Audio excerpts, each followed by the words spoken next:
नमस्कार। क्या कभी फाइनेंशियल मार्केट्स की खबरें देखकर ऐसा लगा है कि जानकारी का जैसे कोई सैलाब आ गया हो? हर तरफ बस शोर ही शोर। अच्छा, तो आज हम इसी शोर को चीरकर चीजों को एकदम साफ साफ समझने का तरीका देखने वाले हैं। सवाल तो यही है ना, कि इस केओस को, इस उथल-पुथल को कोई समझाए तो समझाए कैसे? रोज इतनी खबरें, इतना सारा डेटा और हर किसी की अपनी अलग राय। इन सब के बीच में असल में हो क्या रहा है, ये समझना तो नामुमकिन सा लगता है। बिल्कुल ऐसा ही लगता है जैसे जानकारी के किसी बड़े तूफान में फंस गए हों।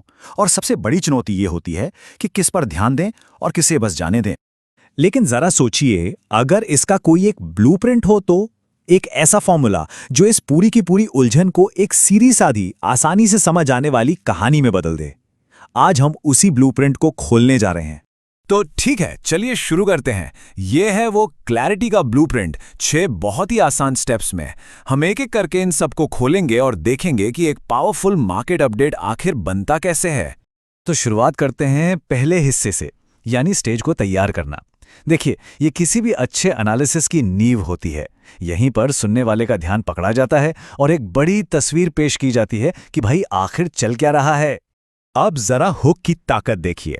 ये कहना कि निफ्टी 0.8% नीचे खुला, ये तो बस एक सूखा फैक्ट है, थोड़ा बोरिंग है।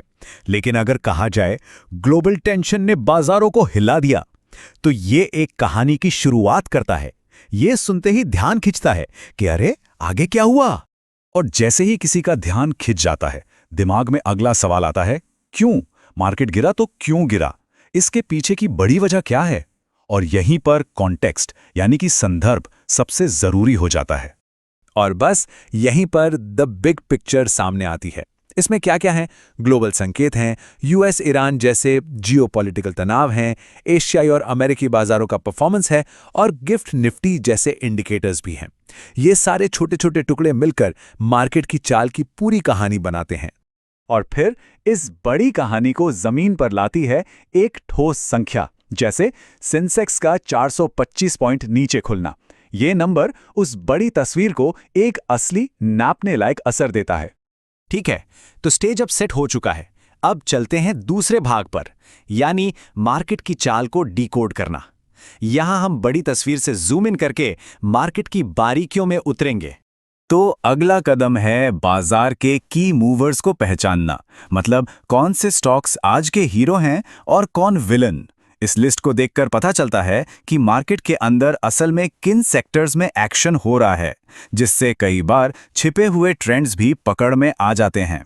इसके बाद बारी आती है टेक्निकल एनालिसिस की, जिसके जरिए हम लड़ाई के मैदान को डिफाइन करते हैं। कहने का मतलब है, हम उन लेवल्स को देखते हैं जहां से बाजार की दिशा पलट सकती है। इसमें 2 सबसे जरूरी कॉन्सेप्ट हैं, सपोर्ट और रेजिस्टेंस। इसे बिल्कुल सिंपल तरीके से समझिए। सपोर्ट एक फर्श की तरह है जो कीमत को और ज्यादा गिरने से रोकता है, और रेजिस्टेंस एक छत की तरह है जो उसे और ऊपर जाने से रोकती है। और यहां देखिए इसका एक प्रैक्टिकल उदाहरण। निफ्टी के लिए 23,700 से 23,600 का जोन एक फर्श जैसा है, जबकि 24,000 से 24,100 एक छत की तरह काम कर रहा है। इससे ट्रेडर्स को एक साफ दायरा मिल जाता है कि मार्केट कहां तक जा सकता है।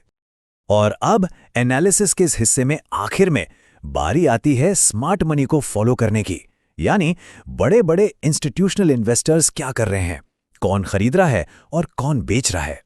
यहां बाजार में एक जबरदस्त रस्साकशी देखने को मिलती है। एक तरफ हैं विदेशी संस्थागत निवेशक, यानी FIIs, जो बेच रहे हैं, और दूसरी तरफ हैं घरेलू संस्थागत निवेशक, यानी DIIs, जो खरीद रहे हैं। ये मार्केट के सेंटिमेंट की एक जटिल लेकिन बहुत जरूरी तस्वीर हमारे सामने रखता है। और अब आते हैं सबसे अहम हिस्से पर, एनालिसिस से एक्शन तक। मतलब सारी जानकारी को एक प्रैक्टिकल स्ट्रैटेजी में कैसे बदला जाए, क्योंकि आखिर में जानकारी का कोई मतलब नहीं अगर यही ना पता हो कि उसके साथ करना क्या है। ये एक कहावत है जो सब कुछ कह देती है। एनालिसिस का मकसद सही होना नहीं है, बल्कि ये जानना है कि जब चीजें प्लान के मुताबिक ना जाएं तो क्या करना है। मतलब लक्ष्य भविष्यवाणी करना नहीं है, बल्कि एक प्लान तैयार रखना है।